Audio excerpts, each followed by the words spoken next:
With the second Trump presidency on the horizon, the question now being asked is, what does this mean for Australia? I outlined a couple of scenarios yesterday, and this is now reality. So the US is our closest ally, and Trump wants to impose big tariffs on our closest trading partner, China. So what does it mean for us down under? To sort out the fact from the fear is the unconventional economist, founder of macro business, Leith Van Onselen. G'day, Leith. G'day, Bill. How are you? Good. What did you make of the decision the Americans have made?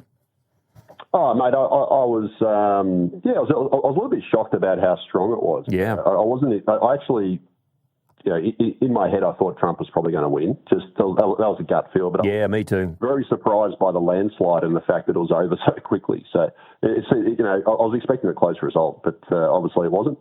No, it was pretty comprehensive in the end. The RBA governor at a Senate estimates hearing this morning, and already she is facing questions about Trump's tariffs, what it could mean for us. Essentially, put a bet each way, saying it could be inflationary or deflationary. Where do you think this is going to land economically at the Trump administration from January next year?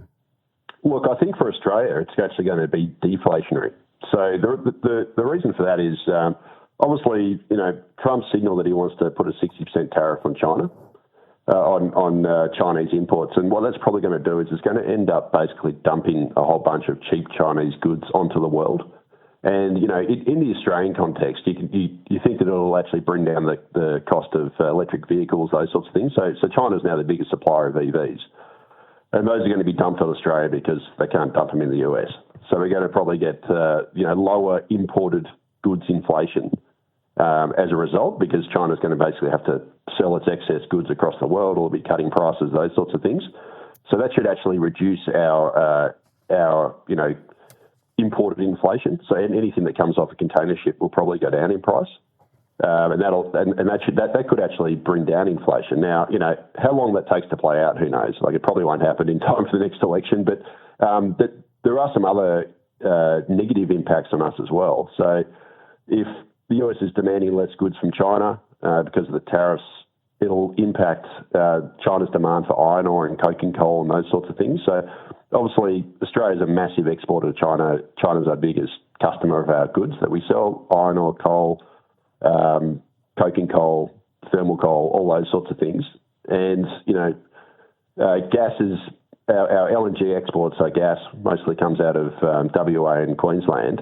Those are on long-term contracts, so they're probably not going to be affected so much, but it will impact iron ore demand and coking coal demand, and that's obviously not good for Australia in that those are our two biggest exports. Mm-hmm. And we'll probably take a bit of a haircut there, which will also impact the federal budget. But that sort of thing's likely to, play out over years. But I think the initial impact could actually be deflationary for us, because we'll end up getting dumped with cheaper Chinese goods, which should bring down imported inflation. Yeah.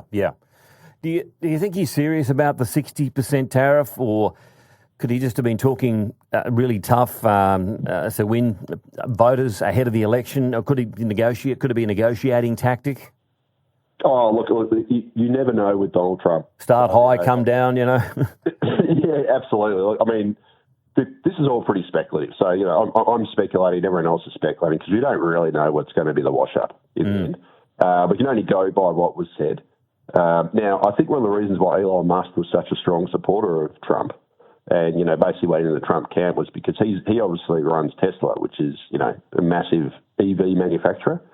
And I think he likes the fact that Donald Trump wants to effectively ban Chinese imports of EVs through massive tariffs, etc., which obviously will benefit Elon, which I think that's why Elon's backing him so hard. So I think at least in some areas he's probably going to put up massive tariff walls, and electric vehicles are one. Elon's counting on it, and that's an area where I think Australia's going to get dumped with cheap Chinese EVs.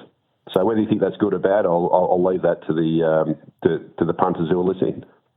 Yeah, okay. And what other parts of the economy could a Trump administration have impacted? These isolationist sort of thinking ahead of this election. What about for America and for their economy? Yeah, so I think it's actually going to set off an inflationary boom in America. So it's going to be inflationary for America, deflationary for the rest of the world. And the reason for that is, obviously, if you're going to put up these tariff walls, you're going to increase the cost of all imported goods. So that's going to increase their inflation directly. And at the same time, Trump's also promised massive tax cuts, so corporate tax cuts, personal income tax cuts. So they're going to basically be running, bigger budget deficits. And that's all. The budget deficits are incredibly stimulatory for the economy. At the same time, the tariffs are going to push up push inflation. So it's going to increase the cost of everything. So as a result, America's inflation is likely to go higher, which will mean that the US Federal Reserve's likely to keep interest rates higher for longer and less likely to cut rates. So it's almost the mirror image of, or the flip side of what's going to happen to the rest of the world, in that it's going to be inflationary for them. And do you think that the reason it's obviously the markets have reacted positively is largely because there's a quick and a definite and definitive result in this? There's no unrest, there's no questioning, there's no uncertainty around this result? Yeah, and also the whole thing about slashing corporate taxes. So basically, the corporate tax rate, it's going to come down to about 15%, according to what Trump's promised. And that's obviously massively beneficial for company profits and ergo shares, etc. And also broader personal income tax cuts as well. Obviously, looks good for that. So as a result, the financial markets have reacted positively because it's going to be good for their profitability in the short run. Given this is all speculative, as you said, do you think the RBA is going to be even more cautious when it comes to putting the microscope on interest rates into next year when we were expecting to get some sort of cut? Yeah, I think so. I think this result, nobody really knows how it's going to play out in the global economy, so they're probably more likely to take a wait-and-see approach, and that could actually push out rate cuts further towards the next election. So, in fact, the money market, so the financial markets who do interest rate bets every day, the futures markets, have actually pushed back the first full rate cut to about July next year. Yep. Now, that is terrible news if you're the Albanese government. So if they came to fruition, that would mean that the first rate cut would arrive after the next election. And obviously, the Albanese government is hoping desperately that the Reserve Bank of Australia cuts rates before then, because effectively, the rest of the world's been cutting rates and their inflation's coming down.